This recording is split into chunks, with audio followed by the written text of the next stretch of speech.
This show is intended for mature audiences. Topics of adult content, triggers, and explicit language may be discussed with or without warning. All thoughts and opinions belong to our hosts and do not reflect the original creator's own intentions.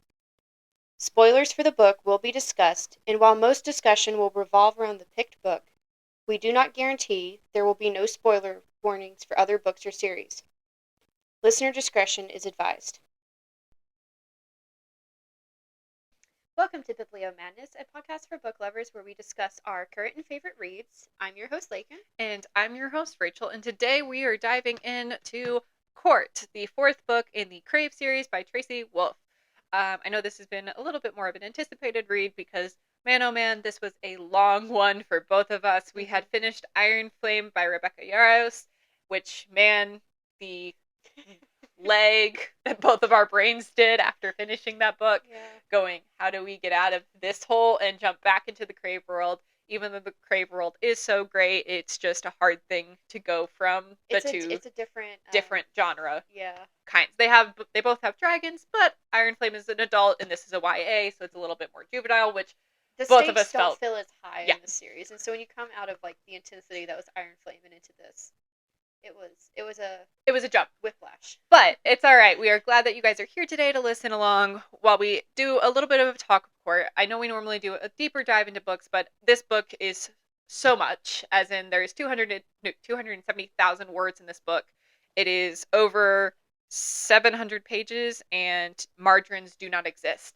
So this is a long book. A lot of things happen. We're going to try to keep it short and quippy with general where the character's at, where we think the book is going. Yeah. The politics of the situation, because this book is called Court, and we know with the Crave series, the titles do mean a lot. So we are glad that you're here, wherever platform you're on, being a podcast platform or YouTube or a random website that has podcasts, wherever you're getting it from. I see like 18 different things with multiple countries. So glad to see different countries besides the United States out there. Mm-hmm. Welcome. Sorry that you have to listen to our accents. I know a lot don't like them, but we're here. So diving into Court, we left off on Covet, them breaking out of the jail. Yeah. And going out of... all of the Katmere students were gone. Katmere students disappearing, the Katmere being demolished, basically. No, that's not even where Covet happened. That happened in Court. There's so much that happened in this book. It's a lot. So quickly and so fast, and I feel like the writer, Tracy, was just trying to write down as much as she could of the world very quickly. This all takes place within like less than a week. Yes. This entire book takes place in less than a week. Which is insane, because this book is huge. And I think that's honestly where a lot of the problem was with this book, because this is a good book, don't get me wrong. The biggest issue I have with this is that so much of it could have been cut. Yeah. And with the timeline being so short and so much needing to happen between it. Hello? Mine like made a pop. So did mine, but we're still videoing, so it's fine. Sorry about that.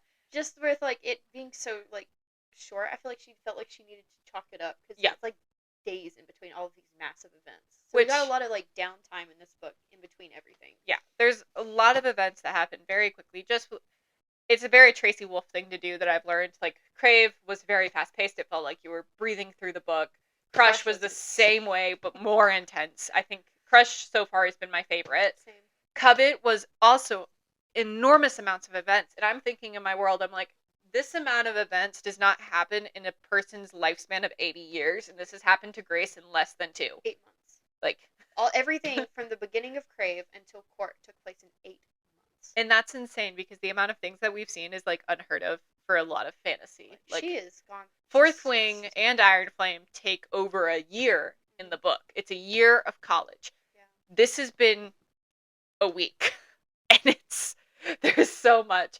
So as a writer and as an author, I feel like you have to put a lot of, what is the word? Like, when you're reading first person and you're seeing like their thoughts and you're getting a lot of that, it's a lot of thought. There's a lot of inner monologuing in this book, and that is the second. Like that's the biggest thing in this. Is there's so much of Grace's unnecessary inner monologue. Yeah. That I'm like, I get it. I get what you're saying. You don't need to spend 3 Yeah. pages telling me about it. I personally definitely felt like they could cut a lot of that out, just make it shorter. It's an Just like editing you problem, said, honestly. we both agreed on that. You were saying it's an editor. I was just like, there's a lot. It gave me the strongest Poppy and Cass moment. If you haven't read from Blood and Ash, inner monologue. Poppy is the queen of inner monologue. And Grace is getting there. God, I hated Poppy for a good hot second. I love Cass and I love the storyline of that world, but I feel like that's a lot of people's impressions. yeah, the when they inner talk about monologue that is a book lot. It's a series. lot of the best way I can say it is like being in the mind of a teenage girl. Which is exactly, she's accomplishing She, yeah, her goal, because that is what we are in. We're in an 17-year-old? 18. She's 18. She's 18. She turned 18. 18-year-old's mind. Yeah. But like that alone, yes, you've accomplished it, but no one wants to be in the mind of a teenage girl.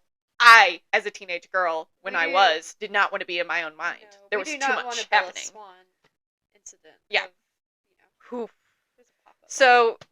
despite all of that, all of the inner monologue and all of that world that we get, there is some content, which is what we wanted. There is a lot of There's content. a lot of content. A lot of things happened within this week.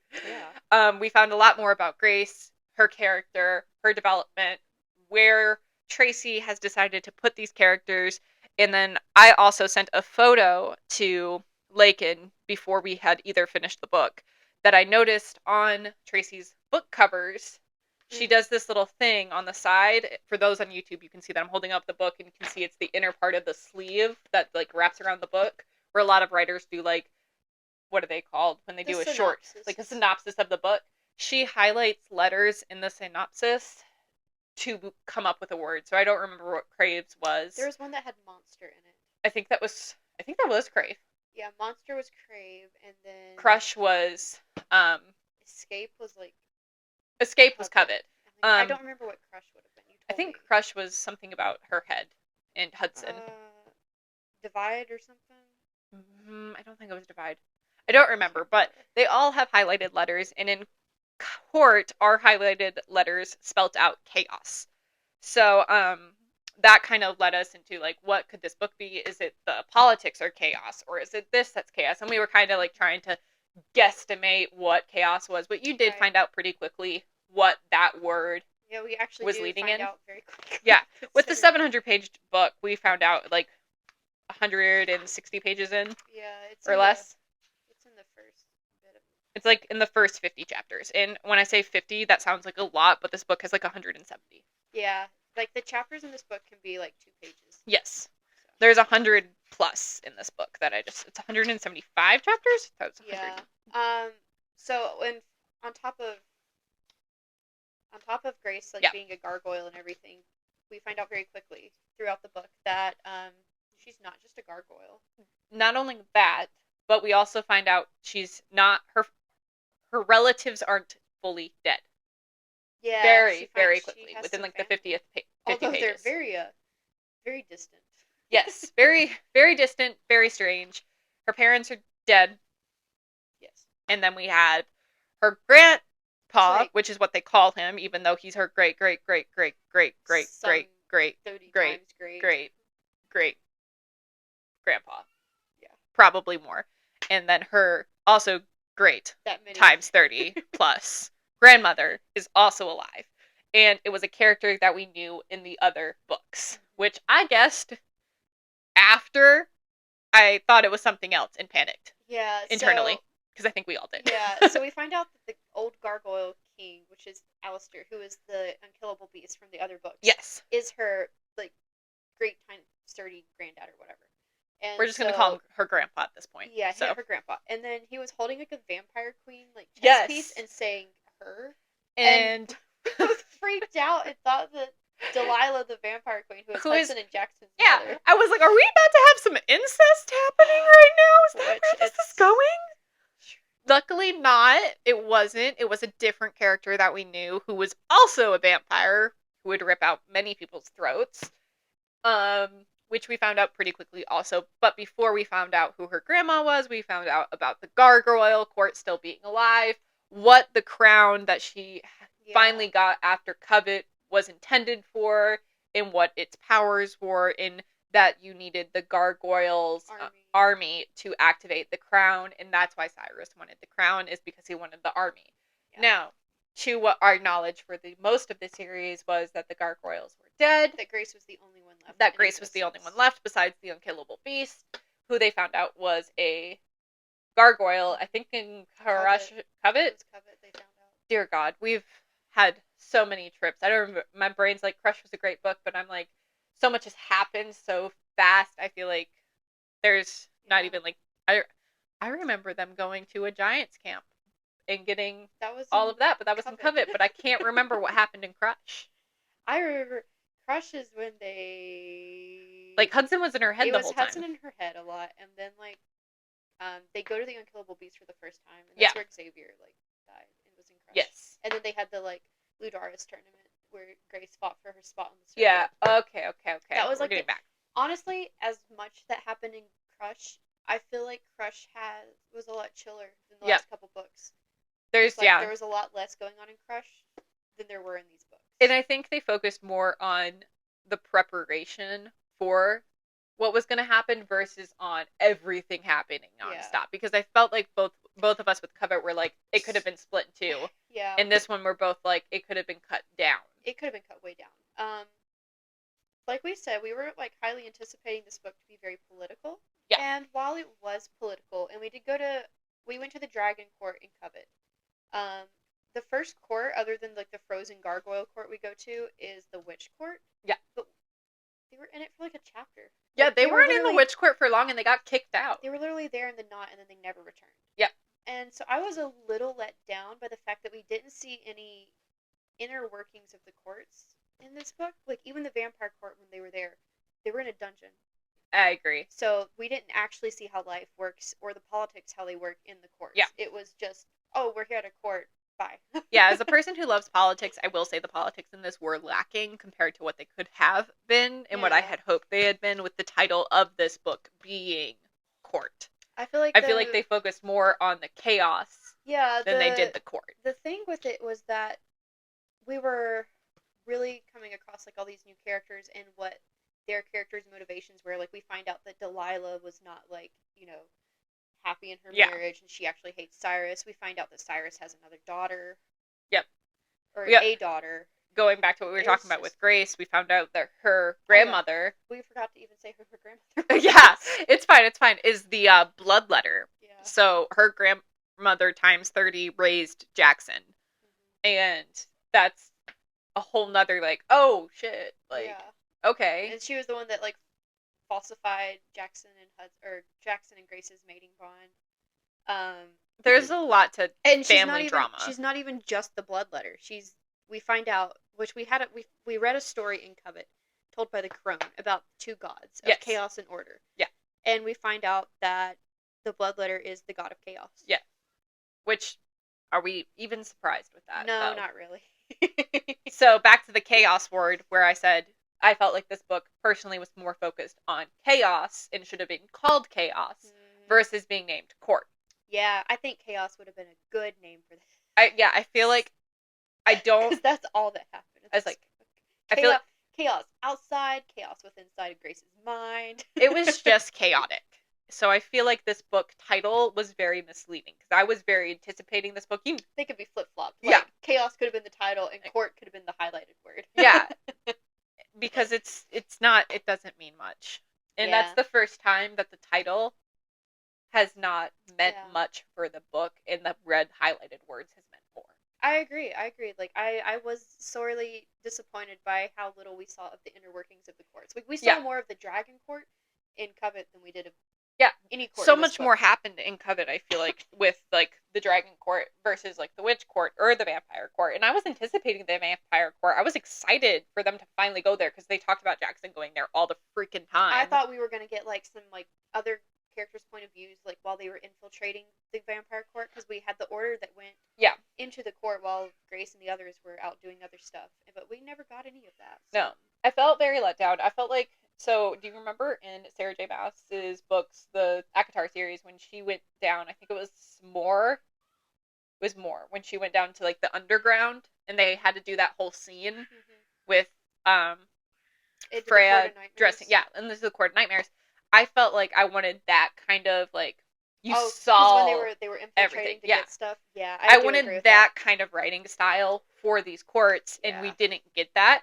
And yes, I understand that attire is a adult book, but That was like, yeah, this was a little bit of a letdown, even for a YA, because I know Tracy Wolff, like, her first 3 books were great.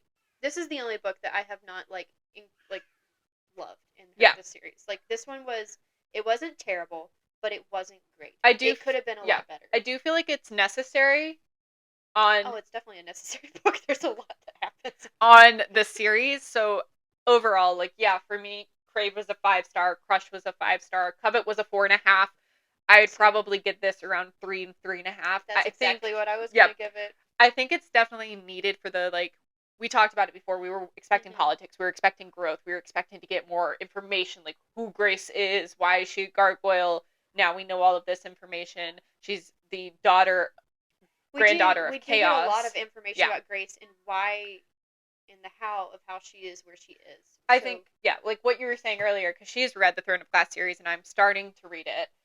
She said Tower of Dawn. It was a boring book, but it's necessary for the plot of the books.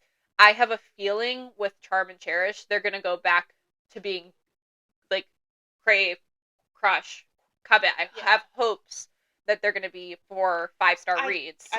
Same. I am not, like I said, it's not a bad book, so it's not going to completely like make me deter from the series. I do have hope for the other books.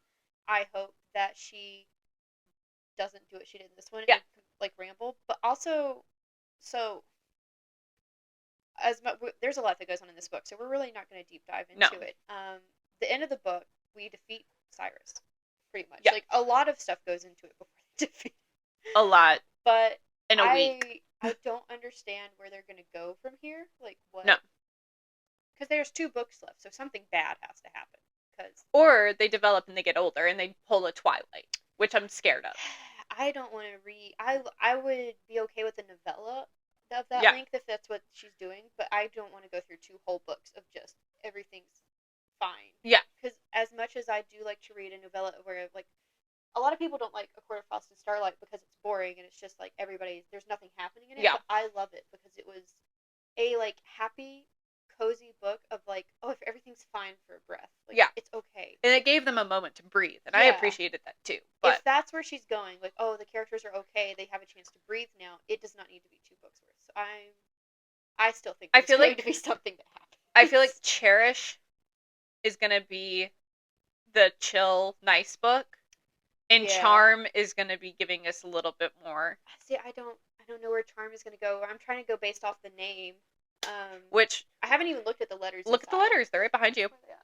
We can see where it's going because we obviously have learned that the inside highlighted letters mean more than the actual title. I'm wondering if it has to do with her charming the gargoyle army because they don't really like her. Yeah, and they think she is not fit to be their leader. Which I will say I see a little bit of his point with her. Like I know I felt bad for her when he was like dissing on her, but I was like, well, he does have a point. You, like, lied to them and tried to steal from them rather than just asking. Yeah. She was being a teenager. She is a teenager. Yeah. It does, like, those moments where she makes those decisions, it's very highlighted in the fact that she's still juvenile. Let's see. It's a Broken. Broken. Well, great. Should have gotten that from the freaking picture on it. Well, I hope Hudson and her are okay because I'm scared now. It's a blood. What's the cover of that one? It's a broken hourglass that's covered in blood. Like the bottom half has sand dripping with blood dripping on it, and the top has blood. So, oops. I'm terrified for this now. Okay, so that's something to look forward to. What? What is it? Did I miss something? Is there something called the Shadow Realm that is mentioned in there? Hold on. I don't think it's mentioned. I'm trying to remember. So much happened in this book.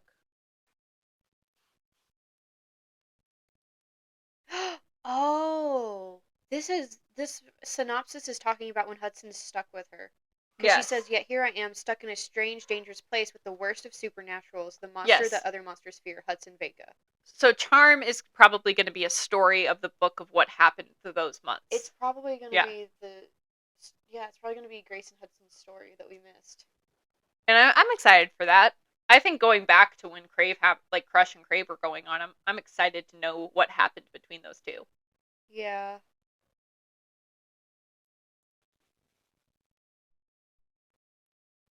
We have to work together not only to survive, but to save those we've come to call family who live here. Oh, man. Okay. I'm excited for this book now. Yep. I'm excited to see. I think court was necessary. Cyrus is no longer a big issue.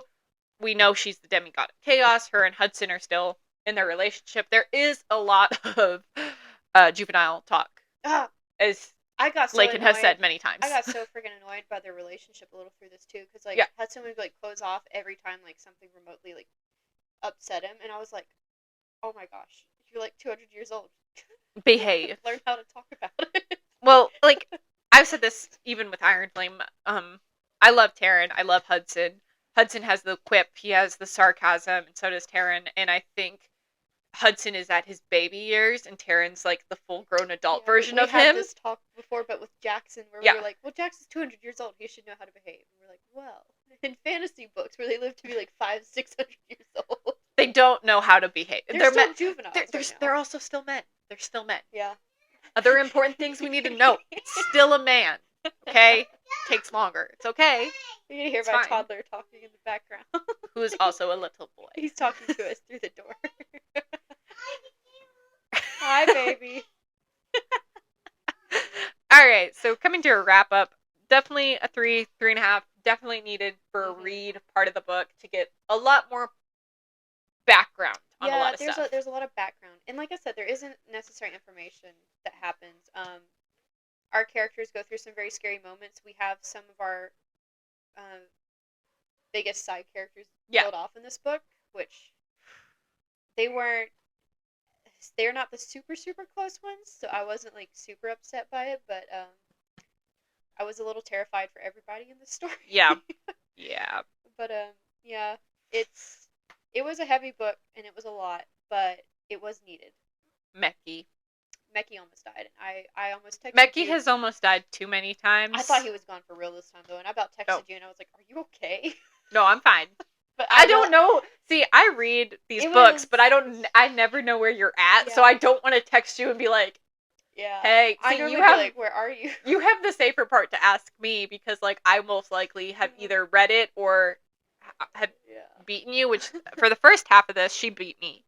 But then I started speeding up and started figuring out what was going on. And I was like, I don't know where she's at. Mecky's my favorite character. If you don't know this already, Mecky is definitely my favorite. Besides Hudson in the main. Hudson, Flint, Jackson. Jackson and Flint are going for their enemies to lovers through this book, by the way. They're so mad strong at each other, but they keep, I don't know. Making passes. My original... It's definitely going to come to pass. Is definitely coming true, especially they were hugging and not in a bros kind of way. but in the other romance, we love Jackson getting happy, okay? As we say, if you get the Vine reference, they're closer than 5 feet in a hot tub at this point. So. Yeah, and I'm here for it. I'm very excited for their relationship and to see that blossom. Just the main characters, my favorite side character has always been Mecky. I do love Macy, but Mecky's definitely... I think Mecky's probably my favorite side character, too. Definitely out the of best. The main. Yeah. He's just wholehearted. He's a good guy. If I was in their world, I know I wouldn't get Hudson, and I know I don't deserve Jackson because no one... Mecky's great, though. Mecky's though? Mecky's a good, solid option. Yeah. I'm surprised no one's gone with him in this series. I'm also surprised. I was really hoping they were going to get a triple with Enid, Mecky, and Macy. I at least thought Mecky and Macy were going to be a thing in this book. It was never touched on again, and I'm like, well, this is sad. I want another relationship to kind of blossom on the side. Yeah. But also, I'm very Macy Xavier is kind of traumatic, so yeah, she's obviously not healed from that. She's not healed from it, no. So very I think for what it is and what the purpose of it was to grow characters, to give a little bit more background. It didn't write the background how I would have hoped. Yeah. I kind of wanted more, like, this is what this is, and, like, I want to see a little bit more politics. We didn't get that, but again, this is a YA book. A lot of times with YA, politics aren't something they strongly hit on because it does not entertain teenagers. Yeah. That's just... And if it is, like... I think the strongest political book that I've read is, like, dystopian books. Yeah, dystopian books are a whole different level. Dystopian are always political. Like, Hunger Games, Maze Runner. You can't. They're always highly political, but for more, like, romance, Twilight, like, those kind of series, or, like, City of Bones. This book was not very political for me. No, it's not.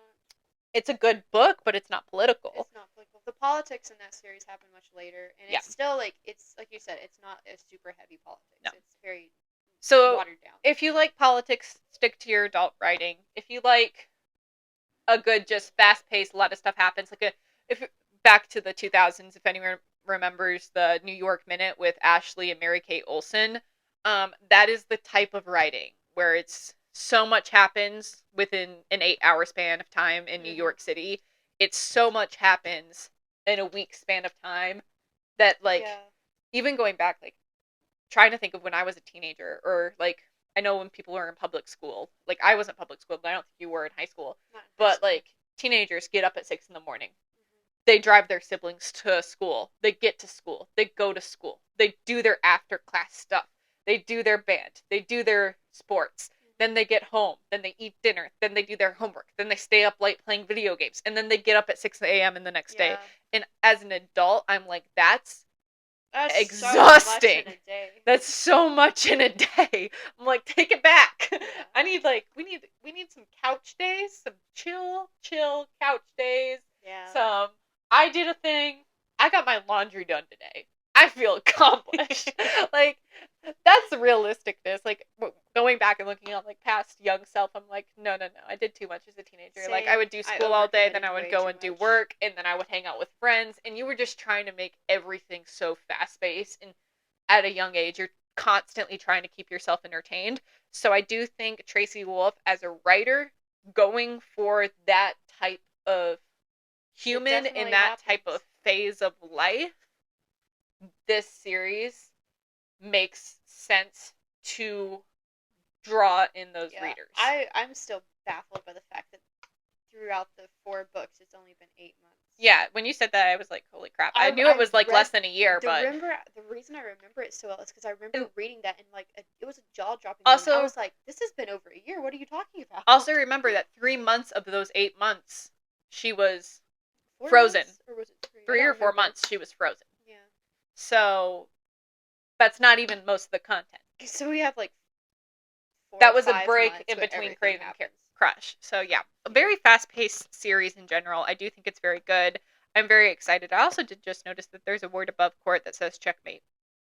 And I did not notice that before. Well, it makes sense knowing the ending. Yes. She gets him checkmate. Yeah. And they are talking about the chessboard in the book. So. Which, weird thing to bring up. Not gonna lie. The whole chessboard throughout the whole series, I'm like, it's always there. Yeah. I didn't think about it, but I was like, yeah, it's always been there. Yeah, it was like what started it with Jackson and Grace. Yeah, it did. With the Vampire Queen. Yeah. So it was very, does Charm have a word above it? Curious now? Because now I'm learning that Tracy Wolff likes to put a lot of sneak peeks on her book covers.